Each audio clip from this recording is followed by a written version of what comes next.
नमस्कार। आज हम लोग ऑपरेटिंग सिस्टम के बारे में डिस्कस करेंगे।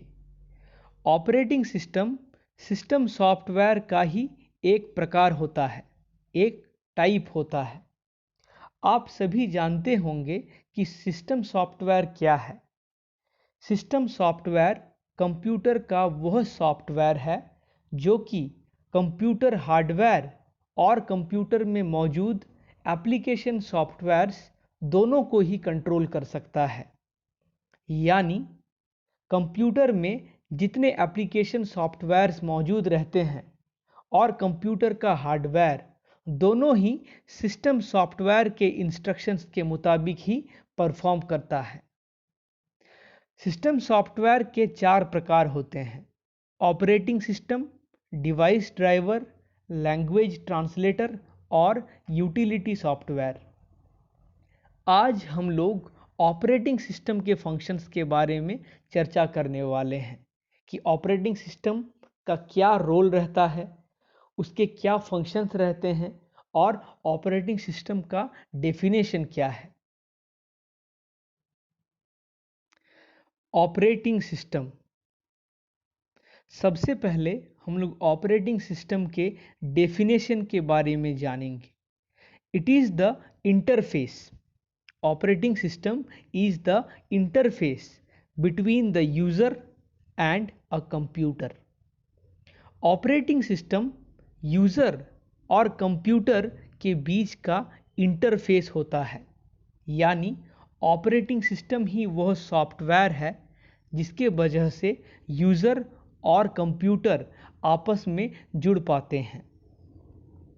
An operating system is the most important system software. System software के जितने कैटेगरीज हैं उनमें से ऑपरेटिंग सिस्टम को सबसे ज़्यादा इम्पॉर्टेंट सिस्टम सॉफ्टवेयर माना जाता है। When a computer is switched on, the operating system is the first software to be loaded into its memory. हम लोग सभी जानते हैं कि कोई भी सॉफ्टवेयर फंक्शन तभी ही कर सकता है जब वह कंप्यूटर के मेमोरी में लोड हो जाता हो, कंप्यूटर के रैम में लोड हो जाता हो। तो कंप्यूटर को जब कभी भी हम लोग ऑन करते हैं तो ऑपरेटिंग सिस्टम ही वह पहला सॉफ्टवेयर होता है जो कि कंप्यूटर के रैम में ऑटोमेटिकली लोड हो जाता है। You can not work on a computer without operating system. अगर आपके कंप्यूटर में ऑपरेटिंग सिस्टम नहीं है तो आप अपने कंप्यूटर में कोई भी काम नहीं कर सकते हैं। You can not do any kind of task on your computer if you don't have operating system. Now we will discuss about the functions of an operating system. An operating system performs various functions. एक operating system विभिन्न प्रकार के functions को perform करता है। It controls all the application software running on a computer. Operating system computer में चल रहे हर एक एप्लीकेशन सॉफ्टवेयर को कंट्रोल करता है। हम जानते हैं कि एप्लीकेशन सॉफ्टवेयर भी कंप्यूटर सॉफ्टवेयर का एक टाइप है। एप्लीकेशन सॉफ्टवेयर वह सॉफ्टवेयर है जो कि किसी स्पेसिफिक काम को करने के लिए क्रिएट किया गया हो, जैसे कि MS word, MS paint, VLC media player. यह सॉफ्टवेयर्स एप्लीकेशन सॉफ्टवेयर है जो कि किसी एक स्पेसिफिक काम को करने के लिए क्रिएट किया गया है, जैसे MS वर्ड टाइपिंग करने के लिए या टेक्स्ट से रिलेटेड वर्क को करने के लिए क्रिएट किया गया है। MS पेंट ड्राइंग करने के लिए क्रिएट किया गया है।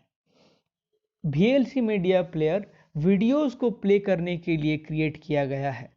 ऐसे ही सॉफ्टवेयर्स जो कि किसी एक स्पेसिफिक काम को करने के लिए क्रिएट किए जाते हैं, बनाए जाते हैं, उन्हें ही हम लोग एप्लीकेशन सॉफ्टवेयर कहते हैं। और कंप्यूटर में मौजूद हर एक एप्लीकेशन सॉफ्टवेयर को ऑपरेटिंग सिस्टम ही कंट्रोल करता है। यानी कंप्यूटर में जितने सारे एप्लीकेशन सॉफ्टवेयर रन हो रहे हैं वह ऑपरेटिंग सिस्टम के इंस्ट्रक्शन के मुताबिक ही रन हो रहे हैं। It assigns the hardware needed to perform a task. हम लोग जानते हैं कि कंप्यूटर में अलग अलग प्रकार के टास्क्स को परफॉर्म करने के लिए अलग अलग प्रकार के हार्डवेयर की आवश्यकता होती है, ज़रूरत होती है। जैसे कि किसी गाने को प्ले करने के लिए हमें हार्डवेयर में स्पीकर की ज़रूरत होगी। कोई टेक्स्ट प्रिंट करने के लिए हमें प्रिंटर की ज़रूरत होगी। तो जब कभी भी किसी कंप्यूटर सॉफ्टवेयर को किसी एक हार्डवेयर की ज़रूरत होती है, जैसे मान लीजिए कि VLC मीडिया प्लेयर या विंडोज़ मीडिया प्लेयर जिसमें हम लोग गाना बजाते हैं, उसे गाना बजाने के लिए स्पीकर की ज़रूरत होती है। उस वक्त ऑपरेटिंग सिस्टम ही उस सॉफ्टवेयर को स्पीकर असाइन कराता है। यानी VLC मीडिया प्लेयर और स्पीकर के बीच का कनेक्शन जो है वह ऑपरेटिंग सिस्टम ही जोड़ता है। MS वर्ड में जब आप कोई टाइपिंग किए हैं, कुछ टाइप करके लिखे हैं, कोई डॉक्यूमेंट बनाए हैं और आप उसे प्रिंट करना चाहते हैं प्रिंटर के मदद से, तो MS वर्ड और आपका प्रिंटर MS वर्ड और प्रिंटर के बीच में जो रिलेशन है, दोनों के बीच का जो कनेक्शन है वह ऑपरेटिंग सिस्टम ही बनाता है ताकि प्रिंटिंग हो सके। Now it allocates the memory required for each task. हम लोगों ने वीडियो के शुरुआत में ही डिस्कस किया था कि कंप्यूटर में जब कभी भी हम लोग किसी सॉफ्टवेयर को रन करते हैं तो सबसे पहले वह मेमोरी में लोड होता है, रैम में लोड होता है। और कंप्यूटर को जब हम लोग ऑन करते हैं तो सबसे पहले ऑपरेटिंग सिस्टम वहां जाके लोड हो जाता है।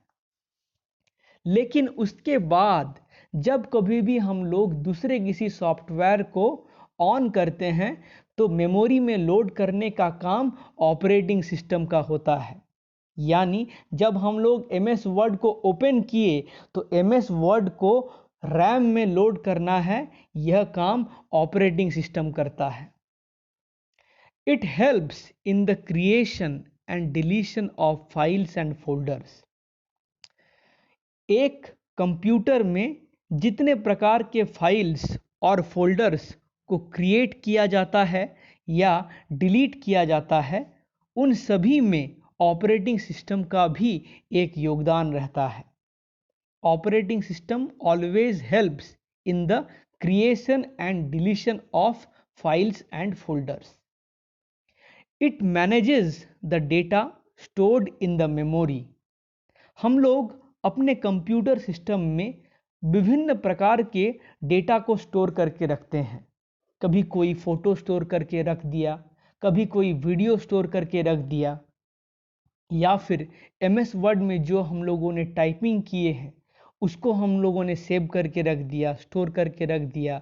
MS पेंट में जो हम लोगों ने ड्राइंग बनाया है उसको हम लोगों ने स्टोर करके रख दिया। तो इन सारे डेटाज का मैनेजमेंट भी ऑपरेटिंग सिस्टम ही करता है।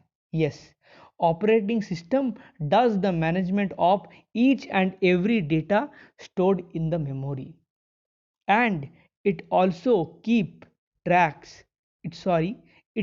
track of process that computer performs। और ऑपरेटिंग सिस्टम इस बात का भी हमेशा ध्यान रखता है कि कंप्यूटर कैसे परफॉर्म कर रहा है। कंप्यूटर के हर परफॉर्मेंस की जिम्मेदारी, रिस्पॉन्सिबिलिटी ऑपरेटिंग सिस्टम की ही होती है। आज हम लोगों ने ऑपरेटिंग सिस्टम के बारे में डिस्कस किया। अगर यह वीडियो आपको अच्छा लगा है तो हमारे वीडियो को लाइक कर दीजिएगा। इसी प्रकार से कंप्यूटर से रिलेटेड अपडेट्स पाने के लिए हमारे चैनल को सब्सक्राइब कर दीजिएगा। धन्यवाद।